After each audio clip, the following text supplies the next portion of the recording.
샬롬 류선생의 구속사 천국열차 유도순 목사님의 신구약 성경 파노라마를 낭독하는 시간입니다. 지금은 욥기 파노라마 11장입니다. 하나님의 벌하심이 너의 죄보다 경하니라. 요절은 6절 지혜의 오묘로 너에게 보이시기를 원하노니 이는 그의 지식이 광대하심이라. 너는 알라 하나님의 벌하심이 너의 죄보다 경하니라. 11장은 나아만 사람 소발의 첫 변론입니다. 그의 말은 한마디로 하나님의 벌하심이 너의 죄보다 경하다는 데 있습니다. 욥과 친구 사이에 펼쳐지고 있는 대화는 사람을 잡아 가두시고 개정하시면 이라는 10절 표현에 나타나 있듯이 재판하는 법정과 같은 양상입니다. 그러니까 피고는 욥이고 친구들은 욥을 기소하는 검사들이고 하나님은 재판장이 되시는 구도입니다. 도표를 보시면 소발이 대답하여 가로대를 중심으로 1. 욥을 말이 많은 사람, 자칭 의롭다는 사람, 자랑하는 사람으로 몰아세우면서 2. 너는 주의 목전에 깨끗하다 하나 하나님의 벌이 너의 죄보다 경하니라 합니다. 3. 너가 하나님의 오묘를 어찌 측량하려 하면서 4. 주를 향하여 손을 들 때 너의 손에 죄악이 있거든 멀리 버리라. 5. 그리하면 너의 환난을 잊을 것이라 하면서 6. 그러나 악한 자는 도망할 곳을 찾지 못하리라 합니다. 소발의 논가를 들으면서 여러분은 어떤 마음을 드십니까? 첫째 단원 1절에서 12절 너의 죄를 너가 알 것이다. 둘째 단원 13절에서 20절 너의 손의 죄악을 멀리 버리라. 주제 하나님의 벌하심이 너의 죄보다 경하니라.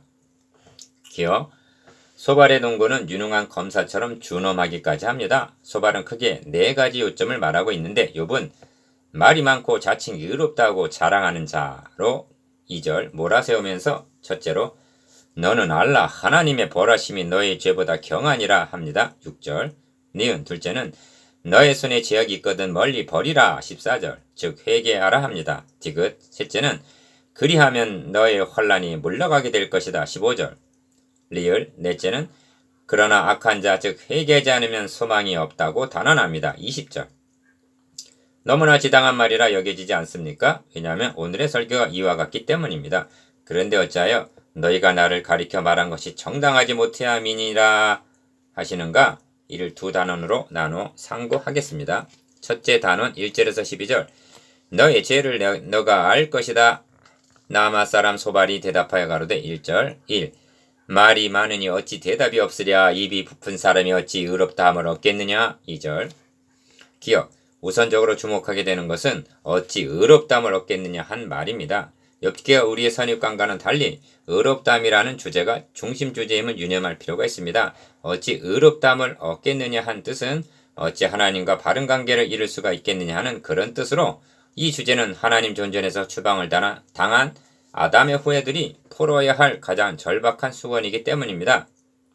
소발의 말은 욥이 하나님 앞에 의롭담을 얻지 못한다는 것입니다. 니은 그렇다면 자신들은 의롭담을 얻다는 말인가? 여기에 욥과 친구들의 다른 점이 드러나고 저들의 정당치 못한 점이 있습니다. 친구들은 율법에 의로는 흠이 없는 자인 양 자처하면서 행위고론적인 신앙관을 가지고 있는 반면 욥은 내가 진실로 그 일이 그런 줄 알거니와 인생이 어찌 하나님 앞에 의로우랴 9장 2절 그 불가능성을 알기 때문에 혹시 내 아들들이 죄를 범하였을까 하여 범죄를 드리는 1장 5절 대속을 믿는 신앙관을 견지하고 있습니다. 2. 그래서 소발은 너의 철학하는 말이 어떻게 사람으로 잠잠하게 하겠으며 너가 비웃으면 어찌 너를 부끄럽게 할 사람이 없겠느냐. 너의 말이 내 도는 정결하고 나는 주의 목전에서 깨끗하다 하는구나 하고 3절 4절 욥을 정죄하는 것입니다. 기억 이에 대한 주님의 적절한 비유가 있습니다.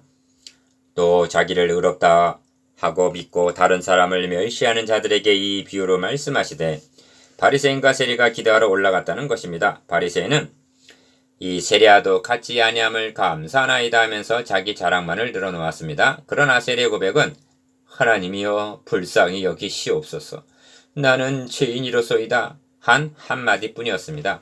윤리적으로 보면 바리새인과 세리는 하늘과 땅만큼의 차이입니다. 그런데 내가 너에게 이르노니 이 사람이 저보다 의롭다 하심을 받고 집에 내려갔느니라 하십니다. 누가복음 18장 9절에서 14절 그래서 너희가 나를 가리켜 말한 것이 내종 여배의 말같이 정당하지 못함이니라 하시는 것입니다. 42장 8절.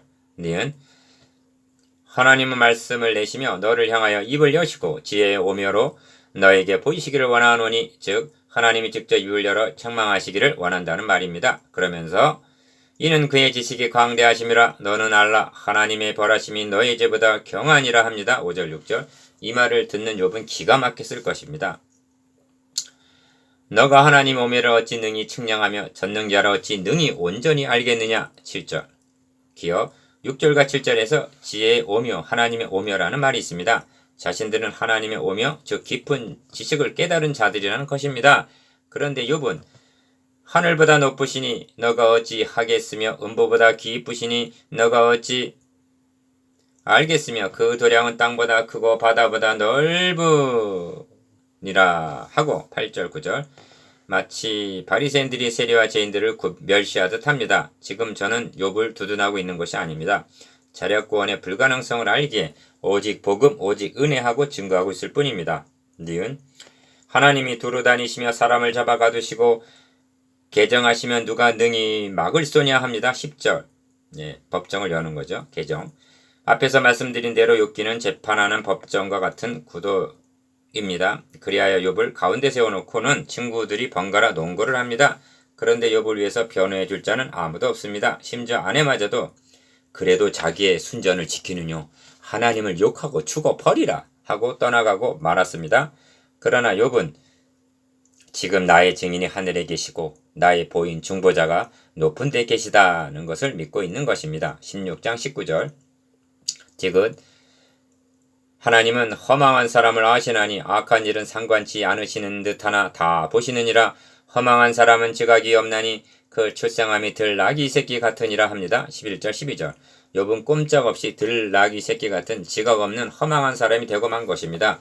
그러면 소발은 욥에게 무엇을 구형하고 있는가? 말에게는 채찍이요 낙에게는 자갈이요 미련한 자의 등에는 막대기니라. 잠언서 26장 3절. 더 맞아야 한다는 것입니다. 그래서 하나님의 벌하심이 너의 죄보다 경하니라 한 것입니다. 둘째 단어 13절에서 20절. 너의 손의 죄악을 멀리 버리라. 4. 만일 너가 마음을 바로 정하고 주를 향하여 손을 들 때 13절 기억. 마음을 정하고 손을 든다는 것은 회개하기로 작정하고 기도하는 것을 가리킵니다. 너 손에 죄악이 있거든 멀리 버리라. 불의로 너의 장막에 거하지 못하게 하라 합니다. 14절. 친구의 입장이 아니라 거룩하고 위험이 있는 라피 같은 권면입니다. 5. 그리하면 너가 정령 흠없는 얼굴을 들게 되고 굳게 서서 두려움이 없으리니. 15절. 기어 이 15절을 음미해 보십시오. 여기에는 두 방면의 의미가 나타나는데 첫째는 정령 흠없는 얼굴을 들게 되고 한 행위 구원론이요. 둘째는 이렇게 말하는 자신은 흠이 없는 자라는 자기의 의를 내세우고 있다는 것입니다. 그래서 곧 너의 환난을 잊을 것이라 너가 추억할지라도 물이 흘러감 같을 것이며 16절 즉 물이 흘러가듯 환난이 물러가게 되리라고 말하는 것입니다. 니은 너의 생명의 날이 대낮보다 밝으리니 어둠이 있다 할지라도 아침과 같이 될 것이요 너가 소망이 있으므로 든든할지며 두루 살펴보고 안전히 쉬리니 너가 누워도 두렵게 할 자가 없겠고 많은 사람이 너에게 첨을 드리리라. 17절에서 19절 즉 도와달라고 너를 찾아오게 되리라는 말입니다. 6. 그리고 결론을 맺기를 그러나 악한 자는 눈이 어두워서 도망할 것을 찾지 못하리니 그의 소망은 기운이 끈심이이리라 합니다. 20절 기억 이는 13절에서 19절까지 해서 말한 회개할 경우와는 반대의 경우로 그러나 악한 자는 즉 회개하지 않으면 절망이라는 것입니다. 니은 다시 상기시킵니다만 욥의 친구들의 말을 상고하면서 오늘의 설교를 생각하게 합니다. 어떻게 되면 설교가 친구들의 말과 같이 정죄하는 검사의 논거와 같이 되는지 아십니까? 바울은 그러므로 형제들아 내가 하나님의 모든 자비하심으로 너희를 권하노니 하고 로마서 12장 1절 윤리를 시작합니다.